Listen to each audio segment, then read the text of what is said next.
Hello दोस्तों, मेरा नाम नीरज। स्वागत है आपका ITI ट्रिक्स यूट्यूब चैनल पर। दोस्तों, इस वीडियो में हम ITI फिटर ट्रेड के फर्स्ट ईयर एग्ज़ाम के लिए मोस्ट इंपोर्टेंट क्वेश्चन सॉल्व करेंगे जो आपके एग्ज़ाम में आएंगे ही। दोस्तों, यह क्वेश्चन निम्न पैटर्न पर आधारित हैं और पिछले सालों के एग्ज़ाम में बार बार रिपीट हुए हैं। इस वीडियो में हम टॉप 20 MCQ सॉल्व करेंगे और इसी तरह आपको डेली वीडियो मिलती रहेगी। तो आप दोस्तों हमारे चैनल को ज़रूर सब्सक्राइब कर लेना। दोस्तों, ऑब्जेक्टिव क्वेश्चन का आंसर जानने से पहले आप अपना आंसर ज़रूर कमेंट में करना और लास्ट में हमें बताना कि आपने 20 में से कितना स्कोर सही किया है। दोस्तों, अगर आपको सभी क्लासों का MCQ का PDF चाहिए है तो आप डिस्क्रिप्शन में दिए गए लिंक से इसे डाउनलोड कर सकते हैं या आप हमें व्हाट्सएप पर मैसेज कर देना, हम आपको PDF सेंड कर देंगे और आपको ITI के फिटर ट्रेड के व्हाट्सएप ग्रुप में भी ऐड कर देंगे। तो चलिए दोस्तों, शुरू करते हैं हमारा वीडियो। पहला क्वेश्चन है, ब्लेड की किस पिच का उपयोग कांच से पीतल और कास्ट आयरन काटने में किया जाता है? ऑप्शन ए है 0.80 mm, ऑप्शन बी है 1.8 mm, ऑप्शन सी है 1.4 mm, ऑप्शन डी है 1.80 mm। दोस्तों, यहाँ पर आपको ब्लेड की पिच से संबंधित एक सवाल पूछा गया है। तो जो फाइन पिच ब्लेड होती है, एक वेरी फाइन पिच ब्लेड होती है, यहाँ पर आपको बताना है कि किस पिच का उपयोग किया जाता है आपको कास्ट आयरन को काटने के लिए। तो दोस्तों, आप इसका आंसर जानते होंगे। 1.80 mm का जो पिच रहता है उसका हम करते हैं कास्ट आयरन को काटने के लिए यूज। तो इसका हमारा पहले क्वेश्चन का ऑप्शन डी राइट हो जाएगा। नेक्स्ट क्वेश्चन देखते हैं, यदि छेनी का क्लियरेंस कोण बहुत अधिक होता है तो क्या होता है?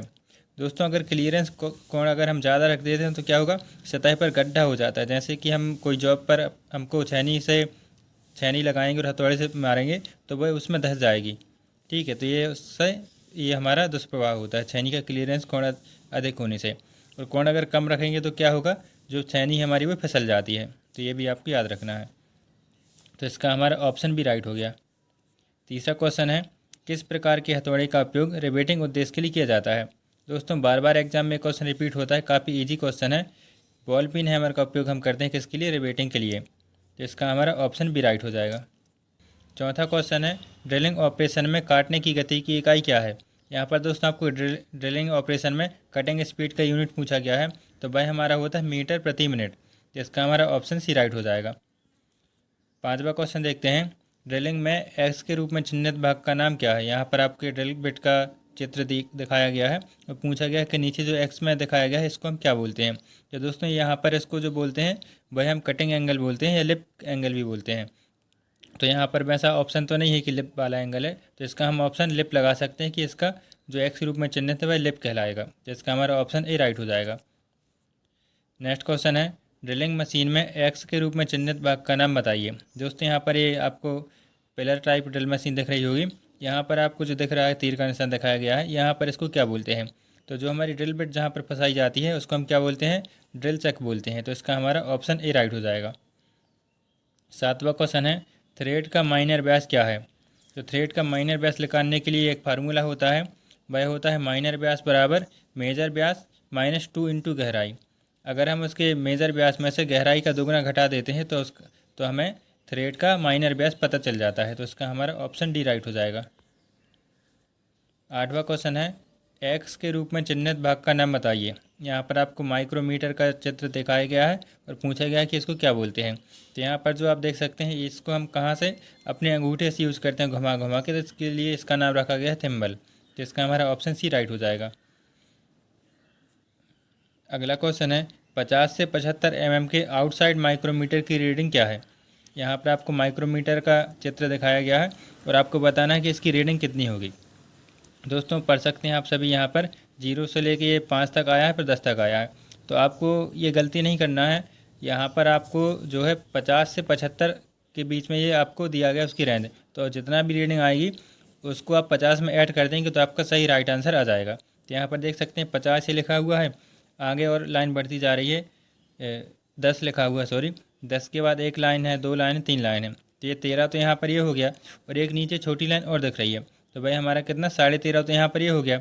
और जो थिम्बल डिवीज़न है भाई आप देख सकते हैं 10 है यहाँ, 10 के बाद 11, 12, 13, तो ये 13 वाली लाइन ये मिल रही। तो हम इन सबको ऐड करेंगे तो हमारा कितना आ जाएगा?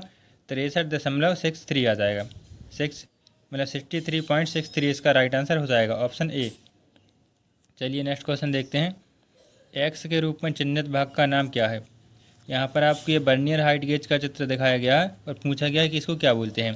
तो ये जो हमारे ऊपर स्लाइड दी है इसको हम बोलते हैं फाइन एडजस्टमेंट स्लाइड। तो इसका हमारा ऑप्शन डी राइट हो जाएगा। 11वां क्वेश्चन है, इस बाइस का नाम क्या है। दोस्तों यहाँ पर आपको ये बाइस का चित्र दिखाया गया है तो पूछा गया इसका क्या नाम है। तो जनरली आप देखेंगे इसको नॉर्मली तो ये हमारा बेंच बाइस जैसे दिख रहा है, लेकिन जो हैंडल के पास में आप देख सकते हैं कि लीवर लगा हुआ है छोटा सा, इसको हम क्या बोलते हैं, क्विक रिलीज लीवर बोलते हैं। तो इसका क्या फ़ायदा होता है, जो बाइस होती है हमारी, जब हमें इसको आसानी से जल्दी से खोलना रहता है, जल्दी से बंद करना रहता है, तो हम इसका उपयोग करते हैं। तो ये हमारा होता है क्विक रिलीज बेंच बाइस। तो इसका हमारा ऑप्शन डी राइट हो जाएगा। 12वां क्वेश्चन है, एक्स के रूप में चिन्हित भाग का नाम बताइए। दोस्तों ये आपको हैंड फाइल का इमेज दिखाया गया है और अब पूछा गया है कि इसको क्या बोलते हैं। तो ये हमारा होता है सेफ एज होता है, यहाँ पर आपके दांतें नहीं कटे रहते हैं, तो इसको हम सेफ एज बोलते हैं। तो इसका हमारा ऑप्शन डी राइट हो जाएगा। नेक्स्ट क्वेश्चन है, इस ऑपरेशन का नाम क्या है। दोस्तों यहाँ पर ये ट्राई स्क्वायर दिखाया गया है और ट्राई स्क्वायर को कैसे यूज़ कर रहे हैं, इसको हम क्या बोलेंगे, इस ऑपरेशन का क्या नाम है, वही आपसे पूछा गया है। तो ये जो आप देख रहे हैं विधि, इसको हम बोलते हैं सही कोण समतलता की जांच करना। तो इससे हम क्या कर रहे हैं, जो भी हमारा जॉब बना हुआ है उसको हम स्क्वायर से उसकी समतलता की चेक कर दें कि वो एकदम समतल है कि नहीं है। तो हम ऐसे ट्राई स्क्वायर को रखकर चेक कर सकते हैं। तो इसका हमारा ऑप्शन भी राइट हो जाएगा। 14वां क्वेश्चन है, कौन सी मार्किंग मीडिया को रफ फोर्जिंग और कास्टिंग पर लगाया जाता है। तो मार्किंग मीडिया से आपको सवाल पूछा गया कि कास्टिंग के लिए हम कौन सा मार्किंग मीडिया का उपयोग करते हैं।